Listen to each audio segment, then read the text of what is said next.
My name is Charles Bombardier. Like Reggie said, I'm from Canada, so excuse me, I speak French normally. I founded a company called Imaginactive, and today I'm going to talk to you about that company and a bit about the future of mobility. So I'm going to give you a bit the context where I come from and how Imaginactive came to be. And also we're going to talk about the results we had by founding this company. And after that, we're going to talk about a bit the future of mobility, how we see it, and what's our plan for the coming years. So the map of Canada, obviously that's where I come from. I come from a part of Canada that's called Quebec. It's a small province. It's about half the size of India, but we only have about 1% of the population of India. So as you can imagine, it's the mobility there is different from what it is here. I come from a village called Valcourt. This is the place where the company called Bombardier came to be. My grandfather started that company. And why I'm talking to you about that, it's because I was raised seeing all those machines on the PowerPoint presentation being developed. Can you get the lights down a bit? It's better to see better on the walls. So like I said, I was raised with those machines. And when I finished university, I was put to the task of developing vehicles for Bombardier recreational product. And the first project I did was the Trackster XL that you see here, and then I was put on a snowmobile vehicle. And the last project I did was a Can-Am Spyder. So that's where I learned how to develop a product from A to Z, to develop from scratch a vehicle. And when that was done, I decided to fly on my own and start my own projects. And the first thing I did was to think about a urban mobile vehicle so people could move around the city with an electric vehicle. So I used a Segway vehicle to develop a sit-down version of the machine. And after that, I thought how it would look. And the idea was to show it to the public and interest them into investing into the project. But the problem is that it's better to do it backwards. It's better to first show your idea to the public so you can get support from them. And that's how Imaginactive came to be. The idea behind Imaginactive is that you imagine the vehicle, you describe it, and you work with industrial designers to create an image, and then you share it with the world. So instead of taking your invention and trying to patent it, you share it. And why you do that? You do that to gather feedback from the people to see if they're interested. And you do it to also get feedback from the experts so that they can point to problems that you might have during your development. So we started developing the vehicles ideas with designers, and I'm happy to say that I have two designers that are working here from India, Abhishek and Ashish. And I've got about 30 other designers from all over the world that work with me. And we started with those vehicles that you see here. And over the last 4 years, we developed 255 concepts. So that means that we have to invent one vehicle per week. And we publish it online. And so far, we got 600,000 people that saw our vehicle on our website. And there's millions of people who saw it around the world because we're often published in CNN, Forbes magazine, BBC, Wired magazine, the Daily Mail, the Times of India, of course, and other newspapers. So when the concepts are published in those media, I don't have the numbers, but there are millions of people who read them. So you might be interested in what vehicle got the most attention. Well, the vehicle that got the most attention is the hypersonic airplane that you see here, which the Paradoxal, and also a biomimetic yacht, and also the drone tower concept that was designed by Ashish, present in this room.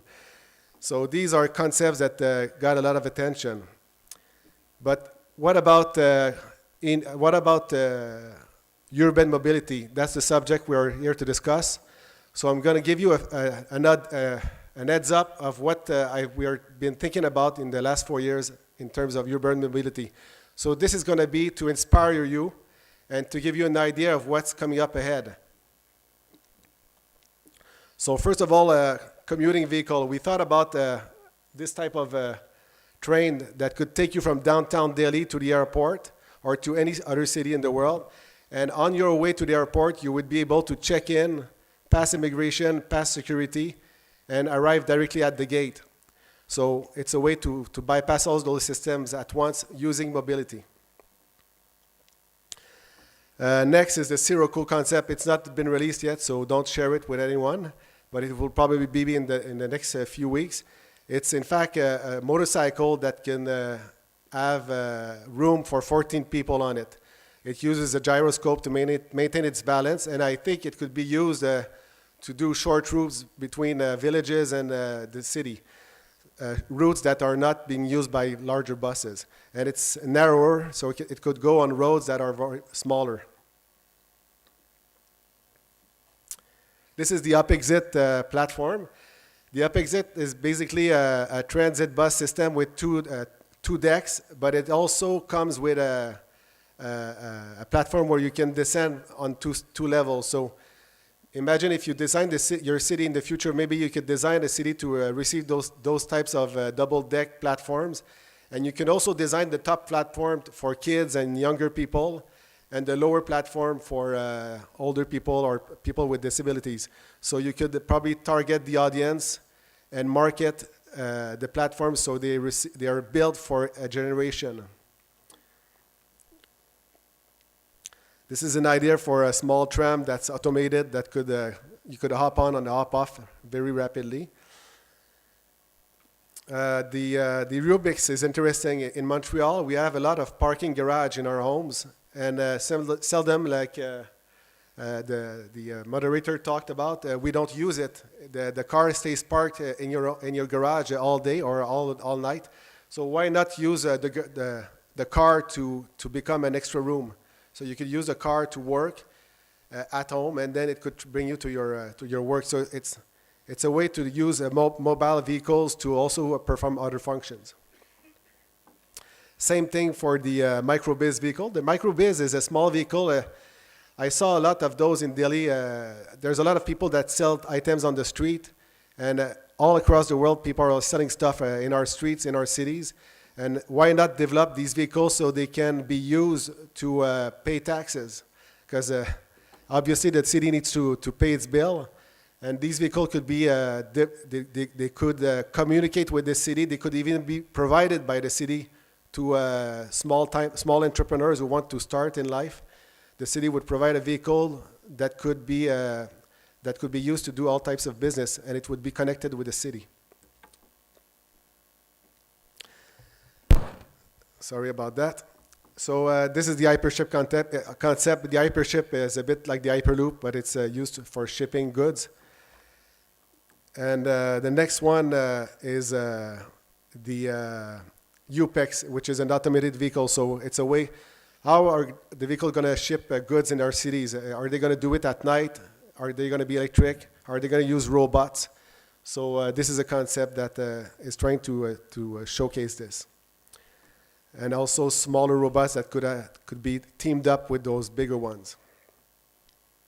Next one is the drone tower. The drone tower made headlines around the world, especially in China and in Dubai. So basically, it's how are we going to develop our condo towers to receive all those drones? Are we going to be able to come out on our balcony and receive a package? So should the architects work on that? And should we develop mobile furniture that can move around your house so when a drone approaches, the furniture comes in the house? So these are the types of things we're thinking about. Concerning transportation, small vehicles like motorcycles could be used to ferry you around the city. They could be automated, and they could use a gyroscope like this one vehicle. And I think that at the same time, we need to develop a series of ways to pay to have a common way to pay for our transportation into our city. So is it possible to have a card that would allow you to pay the bus, the Uber, the rickshaw, and everything at the same time. So these are the things we need to develop. This is a power sports vehicle we thought about. It's a small urban four-wheel drive vehicle, but it would have a side impact doors, so you protect the legs of the user. Because the scooters that we see today don't have that, so we thought about this one. And we also thought about sit-down or kneel-down version of the Segway for urban mobility. Now I'm going to talk to you a bit about surveillance. In our cities, maybe it would be possible to have drones that patrol at night, and could be a sort of an extension of what the police is doing right now. Sometimes the police force does not have the capacity to cover a large area. So maybe it would be possible to develop small motorcycles that could record and report things that they see, or even help people when they need to talk to the city officials. The C clock is a bit in the same. Sorry about that. I think there's a problem with that. So the C clock is about the same thing. It's a urban vehicle that would be used to detect gas leak in a city. So, for instance, if you have a problem, you can send the machine. All small robots can deploy and cover a grid, and they could talk with a mesh network, and they could also find missing people. So let's say you're missing a child, you can report it to the police. The police can dispatch immediately a vehicle like this one. And the small robots could identify with cameras the missing child more rapidly than human people could do. So these types of vehicles could become a reality in the future, and they could also use aerial drones. Almost finished now. The last vehicle we're thinking about is mostly for recycling and garbage disposal in cities. It's a thing that will probably come in the future, and most probably in North America. And one other thing that I would like to help you think about is how are we going to address the homelessness people in our cities? There's a lot of homeless people, and I don't think this will disappear overnight. And the problem is that when you're getting sick, it happens overnight, and you start wandering in the city. So is it possible to develop vehicles or machines that will help the homeless people of our cities? Is it possible to help them if they have a problem, that the machine can help locate them? So the Sendofi is a vehicle that would be like a cart that you could use to sleep at night. So instead of sleeping on the floor, you could sleep on it, and maybe you could have a system that will link you to the health and safety of the city. A motor walk is a motor walkway that could transport people in the city. So I'm almost finished. What about the future? The future is that what we want to do in the future with Imaginactive is we want to interact with people like we did in the past. So for India, as an example, what we could do is develop a series of concepts applied to Indian cities, and work with people from India to see what they want and get feedback from them to improve the vehicles of the future they want to see in their cities. So we could produce renderings, we could produce 3D models, and we could also create a place, a holodeck where people can see the vehicle and interact with them. And we could even build prototypes. So we're interested in doing that. And so if you have a company and you're interested in what we do, you can contact me and we can talk about this. It's possible to form partnerships concerning with industrial designers, with engineering companies, and institutes like scientific or to get scientific feedback. But most importantly, we need partnerships with media companies from India so that we can share our ideas openly with the Indian public. Because if you want to sell your product in India, the people, the citizens need to be part of that process. They need to feel the ownership of being implicated. It has to be not one way down, but a communication that goes both ways. And that's what Imaginactive is about. we share the idea, we get feedback, we improve, and the process goes on. This is just a picture of the holodeck we built at the University of Sherbrooke. It allows us to see what we design, and it's very interesting. So I can give you a bit of information about that if you call me. So thanks a lot. My name is Charles Bombardier again. My email is right there, and I hope you like my presentation. Thank you.